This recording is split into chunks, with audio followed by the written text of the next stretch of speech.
जी अस्सलाम वालेकुम, मैं हूं डॉक्टर नाइला, कंसल्टेंट गायनेकोलॉजिस्ट और इनफर्टिलिटी स्पेशलिस्ट। आज हमने जिस टॉपिक के ऊपर बात करनी है उसके बारे में भी बहुत ज़्यादा हमारे पास कमेंट सेक्शन में क्वेश्चन आए हुए थे कि क्या सी सेक्शन के बाद नॉर्मल डिलीवरी मुमकिन है। तो मैं एक अलहदा से हर सवाल का रिप्लाई करने के बजाय मैंने सोचा कि मैं इसके ऊपर वीडियो बनाती हूँ ताकि आप में से जो लोग भी सुने उनका जो है वो मसला जो है वो हल हो जाए। तो सबसे पहली बात तो ये कि अगर आपका एक सी सेक्शन हुआ है और आप नॉर्मल डिलीवरी की ख्वाहिश रखते हैं और आप ये जानना चाहते हैं कि क्या सी सेक्शन के बाद नॉर्मल डिलीवरी हो सकती है, तो मेरी आपसे रिक्वेस्ट है कि इस वीडियो को एंड तक सुनिएगा, क्योंकि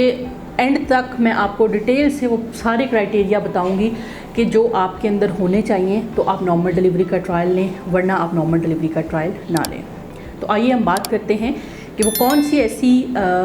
चीज़ें हैं जो पैरामीटर्स अगर आपके अंदर हैं तो आप नॉर्मल डिलीवरी का ट्रायल ले सकते हैं।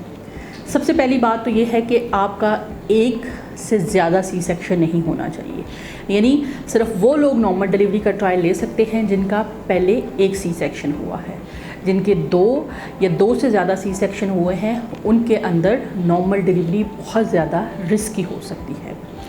नंबर 2, वो पेशेंट सी सेक्शन के बाद नॉर्मल डिलीवरी का ट्रायल ले सकते हैं जो ये ट्रायल किसी ऐसे सेटअप के अंदर लेते हैं जहाँ पे सी सेक्शन की सहूलत 24 घंटे अवेलेबल है, यानी वहाँ पे ब्लड बैंक है, वहाँ पे बेहोशी का और ऑपरेशन थिएटर का पूरा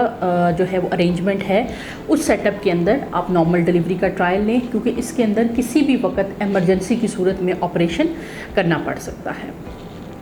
तीसरी बात ये कि आपका जो बेबी का वेट है वो जब बिल्कुल एंड हो, 9वां महीना एंड हो जाए, दर्दें लगने के करीब हों, उस वक़्त आपके बच्चे का जो वेट है वो 3.5 किलो से ज़्यादा का नहीं होना चाहिए, क्योंकि सी सेक्शन के दौरान के जो दर्दें लगती हैं उसके अंदर अगर बच्चे का वेट 3.5 किलो से ज़्यादा होता है तो अगर बच्चे को निकालने के लिए कोई फोर्सेप या वैक्यूम का इस्तेमाल किया जाए तो उसमें पिछला जो ऑपरेशन होता है उसके फटने का अंदेशा होता है। लिहाजा हम अपने पेशेंट को सलाह देते हैं कि अगर आपके बच्चे का वेट बहुत ज़्यादा है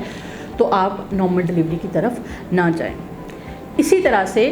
जब आपका 9वें महीने का एंड होता है तो हम एक अल्ट्रासाउंड कराते हैं, जिसमें अल्ट्रासाउंड वाले जो स्पेशलिस्ट होते हैं वो आपका पिछले कट जो आपको लगा हुआ है यूट्रस के ऊपर उसकी मोटाई देखते हैं।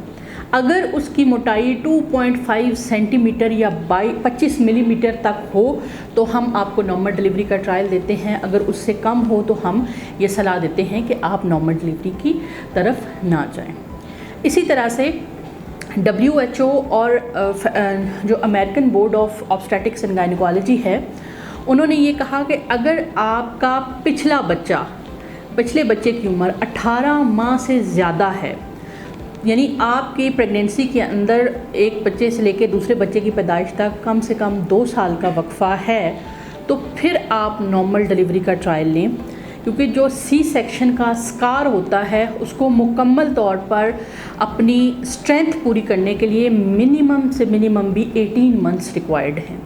तो अगर आपका बच्चा अभी 5 महीने का था और आपको अगला हमल हो गया तो इस सूरत हाल में हम अपने पेशेंट को मशवरा देते हैं कि आप नॉर्मल डिलीवरी का ट्रायल ना लें। इसी तरह से वो मरीज़ जिनको ब्लड प्रेशर या शुगर का मसला होता है उनको भी हम यही मशवरा देते हैं कि चूँकि ऑलरेडी उनका एक पहले सी सेक्शन हुआ है और अब ब्लड प्रेशर और शुगर का मसला है, एक और रिस्क फैक्टर ऐड हो गया है, तो उनको भी हम ये मशवरा देते हैं कि आप अपनी नॉर्मल डिलीवरी पे जो है वो नॉर्मल डिलीवरी की कोशिश ना करें। वो मरीज़ जिनको पिछली दफ़ा जो सी सेक्शन हुआ वो इस वजह से हुआ कि उनकी पेल्विस की हड्डी छोटी थी, तो जाहिर है अभी भी उनका पेल्विस तो वही है, तो हम उनको भी कहते हैं कि आप नॉर्मल डिलीवरी का ट्रायल ना लें, क्योंकि दर्दें लेने के बाद एंड पे भी हमें जो है वो सी सेक्शन की तरफ जाना पड़ सकता है।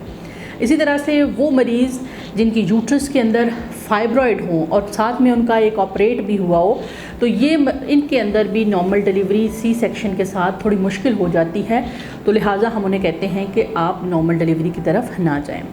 अगर आपके बच्चे का पानी बहुत कम है या बहुत ज़्यादा है तो इस सूरत में भी हम मरीज़ों को कहते हैं कि आप नॉर्मल डिलीवरी का ट्रायल ना लें। लेकिन अगर पानी बिल्कुल ठीक है, लाइकर पूरा है, तो फिर हम अपने पेशेंट्स को नॉर्मल डिलीवरी का ट्रायल दे सकते हैं।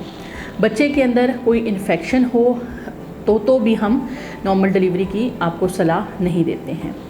सी सेक्शन के बाद नॉर्मल डिलीवरी की एक बड़ी शर्त ये भी है कि आपको दर्दें खुद ब खुद आनी चाहिए, यानी आपको आर्टिफिशियल पेन्स की ज़रूरत नहीं होनी चाहिए। 40 वीक्स तक अगर आप खुद ब खुद लेबर में चली जाती हैं तो इसका मतलब ये है कि आपके अंदर नॉर्मल डिलीवरी हो जाएगी। लेकिन अगर आपको सी सेक्शन के साथ लेबर पेन्स इंड्यूस करनी पड़ती हैं, आर्टिफिशियल या मसनूई दर्दें लगवानी पड़ती हैं, तो उस केसेस में हम नॉर्मल डिलीवरी को इनकरेज नहीं करते, क्योंकि उसमें क्या होता है कि जो नेचुरल पेन होती हैं उनका एक पैटर्न होता है। वो स्टार्ट में बहुत लाइट होती हैं और with the passage of time, वक्त गुजरने के साथ साथ वो शदीद हो जाती हैं। लेकिन जो आर्टिफिशियल पेन्स होती हैं वो शुरू से बहुत ज़्यादा पेन की उनकी शिद्दत ज़्यादा होती है, तो उसमें या तो आपका पिछला स्कार फट सकता है और या फिर आपका पेन का जो थ्रेशोल्ड है वो अचीव हो सकता है और पेशेंट खुद रिक्वेस्ट कर सकता है कि मेरी जो है वो आप नॉर्मल डिलीवरी के बजाय सी सेक्शन कर दें। यहाँ पे मैं एक चीज़ बताना चाहती हूँ कि सबसे इम्पॉर्टेंट चीज़ ये है कि आपका और आपके बेबी का ठीक होना ज़रूरी है। अगर आपका एक दफ़ा सी सेक्शन हो गया है तो आप दोबारा नॉर्मल डिलीवरी की ख्वाहिश ज़रूर करें, लेकिन अगर आप इन पैरामीटर्स पे पूरा नहीं उतरती हैं तो नॉर्मल डिलीवरी के बजाय सी सेक्शन को ही दोबारा प्रेफर करें, क्योंकि उसमें खुदा न खास्ता अगर इन पैरामीटर्स जो मैंने आपको चीज़ें बताई हैं ये आपके अंदर पूरी नहीं हैं तो इस सूरत के अंदर आपके अंदर बैड आउटकम, बच्चे या माँ को कोई ना कोई मसाइल होने के इम्कानात ज़्यादा होते हैं और हम अपने पेशेंट से कहते हैं कि इसको ना अडॉप्ट करें। और हमेशा सी सेक्शन के बाद, जिसको vaginal birth after C section VBAC कहते हैं, इसका ट्रायल किसी ऐसे हॉस्पिटल में होना चाहिए जहाँ पे operation theatre, anaesthesia, blood bank की सहूलत मुयस्सर हो, ताकि खुदा न खास्ता किसी भी इमरजेंसी की सूरत में माँ और बच्चा दोनों महफूज रह सकें। तो उम्मीद है आपको मेरी वीडियो पसंद आई होगी। आपने इस वीडियो को लाइक करना है, मेरे चैनल को सब्सक्राइब करना है और इसको मैक्सिमम लोगों तक शेयर करना है। मैं वो हर टाइम निकाल के वीडियोस डेफिनेटली बनाती हूँ। जब आप मेरी वीडियोस को लाइक करते हैं तो मेरी बहुत ज़्यादा इनकरेज मैं होती हूँ, तो मैं मज़ीद आपके लिए ताकि वीडियोस बना सकूँ। तब तक के लिए अल्लाह हाफ़िज़।